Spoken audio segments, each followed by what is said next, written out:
Well, g'day curd nerds, or should I say guten Tag curd nerds. Today we're making Handkäse, which literally translated is hand cheese.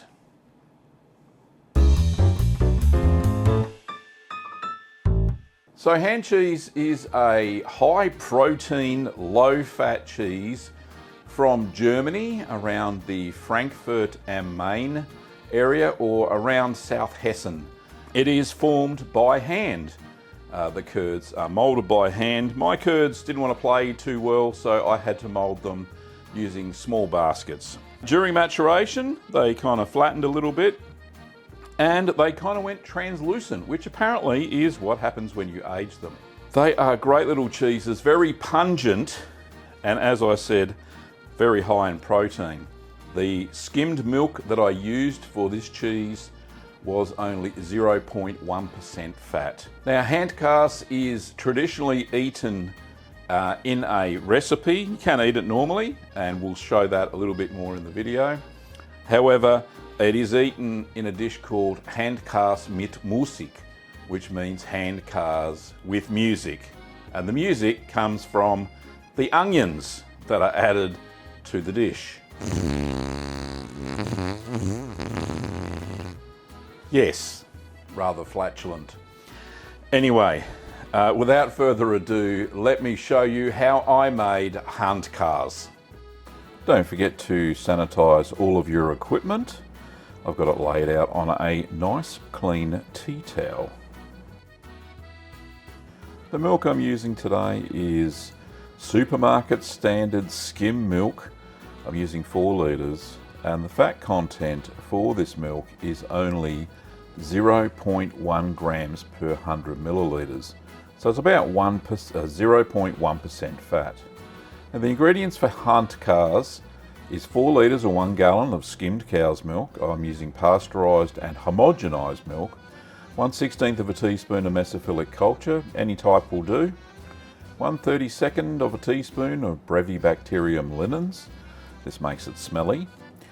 1/4 of a teaspoon or 1.25 millilitres of single strength liquid rennet. I'm using IMCU 200, diluted in 60 millilitres or 1/4 cup of non-chlorinated water. 1/4 of a teaspoon or 1.25 millilitres of calcium chloride, diluted in 1/4 teaspoon of non-chlorinated water. 2 teaspoons of coarse cheese salt. And during the ripening period, you'll need some brine for washing the cheeses. Now heat your milk to 25 degrees Celsius or 77 degrees Fahrenheit.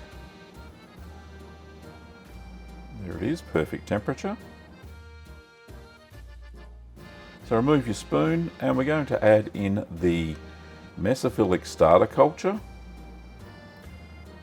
Just sprinkle that over the top of the milk. Now it's going to be an interesting cheese because there is just about 0% fat in the milk. It's all protein.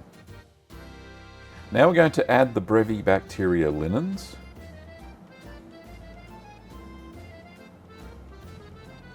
And just sprinkle that over the surface of the milk as well.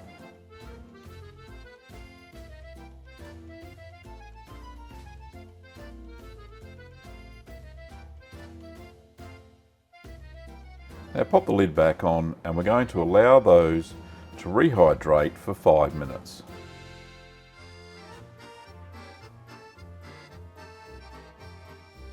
So 5 minutes later, remove the lid and stir the cultures into the milk.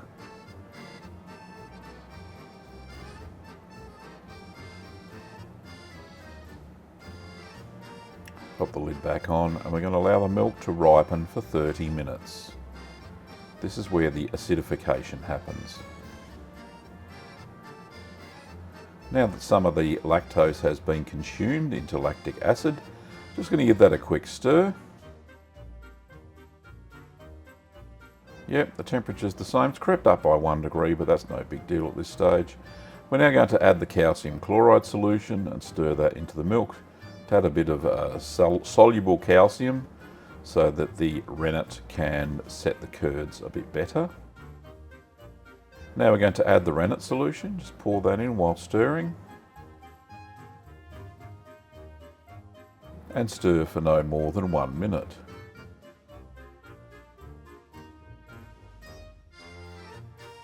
Now we're going to pop the lid on. We're going to allow the milk to set for 2 hours and 30 minutes. Well, that's how long mine took to set. Yours may vary. Now check for a clean break, and yep, that looks a lot better than what it was the previous 3 times I checked.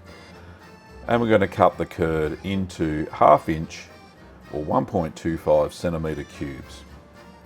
Just using the horizontals of my curd harp there.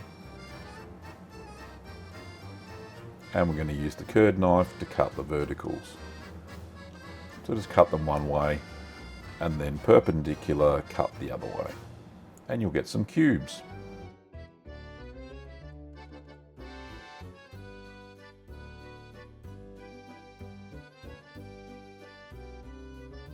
Just be as accurate as you can.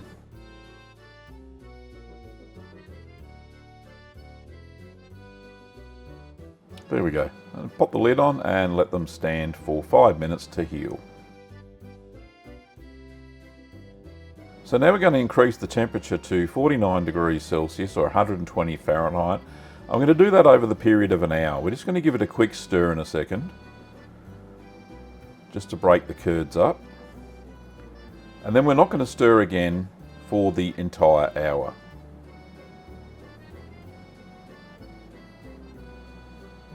Now they're very fragile because, like I said, there's no fat involved. So after the hour, you'll see they've all sunk to the bottom and shrunk a bit, but they have matted together a little bit.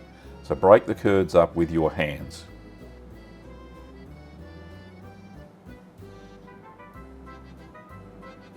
You can see the temperature there is at 49, so maintain the heat. I'm just using my precision cooker. Put the lid back on and we're going to allow that to just rest for 1 hour.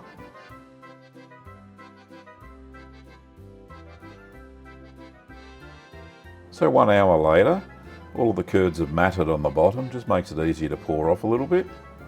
So I'm just going to remove all my heating equipment, the precision cooker or sous vide, and just remove the water.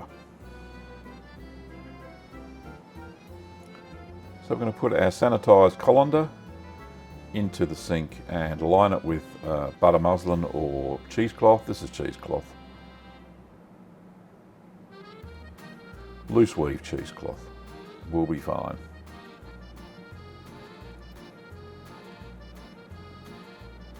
And then just pour the contents of the pot into the colander. Now the whey won't have any fat in it or hardly any protein, so it's not worth using for ricotta. You'll be able to use it on your garden. So once the curds and whey have drained, you transfer the curds back into the pot. Give them a gentle squeeze, any of the whey out. There we go. Back into the pot.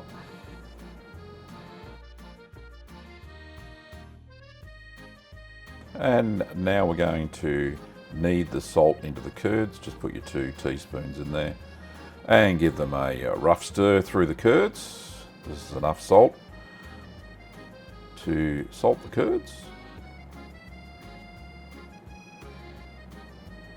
All right, so now we've got our 4 little molds. I'm using the soft cheese mold, small soft cheese mold, and just fill those up and pat them down with your hands.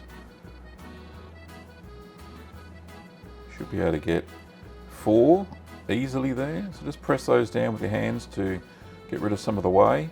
Now I'm just using the molds as a little rudimentary press there, just pressing down each basket on top of the other ones until they form up. Doesn't take very long, and a fair bit of the whey will come out. So I'll let them drain for about 30 minutes and then did it again, just to get them to form a shape, which they do really easily.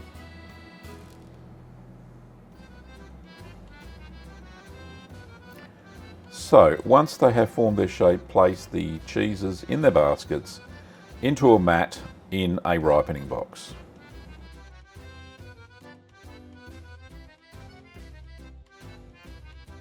Now just turn those every 6 hours and they should be touch dry within 1 to 2 days. Now I haven't clipped the lid on, just loosely. So once I determined that they were dry enough, then you just take the mat out. Clean the container out because you're going to use that for ripening. Just using a bit of paper towel there to get the moisture out.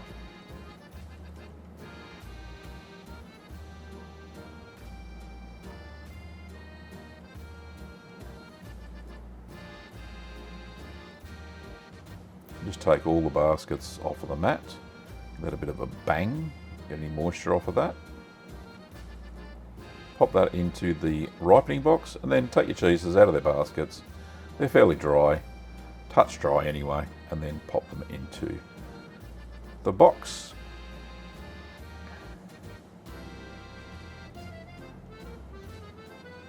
Now make sure they're not touching. Now we're going to ripen the cheese at 10 to 13 degrees Celsius or 50 to 55 Fahrenheit at 85 to 90% relative humidity for 4 to 8 weeks, depending on how strong you want the cheese to taste. Now during ripening, we're going to wash the cheese every 2 days with a simple brine solution. Don't forget to turn them after you've washed them. And there they are. That's about a week's worth of washing. Now after 8 weeks, they turn translucent. Back to Gav. Well, there you have it. That's how you make Handkäse. Mine were matured for 2 months. You can, and that is a stronger version. If you want them a little bit on the not so strong side, 4 weeks is probably tops, and they will start to go translucent, but they will still have a white paste line in the center of the cheese, and like I said, be a lot milder. These are quite strong. So these were a little bit moldy when I pulled them out of the basket the last week. They really got a little bit of mold on them. However, all I did was wash them off with a bit of brine, air dried them with the lid off in the container, in the cheese fridge for 24 hours, and they are now totally bone dry. So I've got one that I previously cut into, so let's give it a little bit of a taste. I just wanted to make sure they were okay, and they are. The inside is very translucent, as you can see there. It is, well, it's not even white, it's not even creamy white like normal milk is.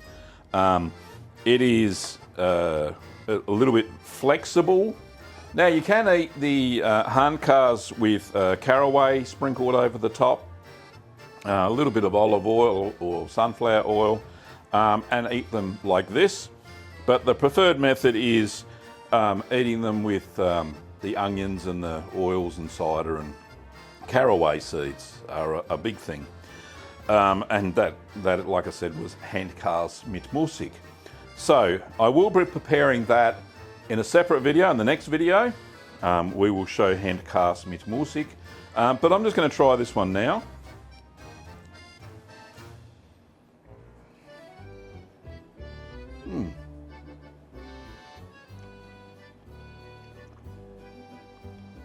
Yeah, that's quite nice. Very strong taste.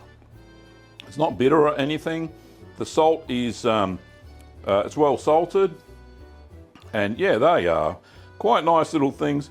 But with the absence of any fat, it really does taste a bit strange for a cheese. And that's saying something, I suppose. I've made hundreds and hundreds of cheeses on this channel. This one is one of the weirder ones. It's a bit like, dare I say, jelly on the inside, but it doesn't taste like jelly. It tastes like cheese without fat. Not bad at all. I could see why you would have to add things to it to give it a little bit more flavour, I think. But yeah, very pungent, very stinky little cheeses.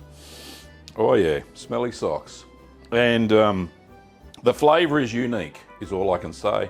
I'm looking forward to trying it in the dish Handkäse mit Musik. And yeah, that'll be the video tomorrow. So stand by for that. Now, if you want to buy the ingredients for this cheese, then you can do so over at littlegreenworkshops.com.au, and we ship all over the world. If you want to support the show, you can join up as a member or as a patron, and get early access to the videos. Well, thanks for watching, Curd Nerds, and I'll see you in the next video where we make Handkäse mit Musik.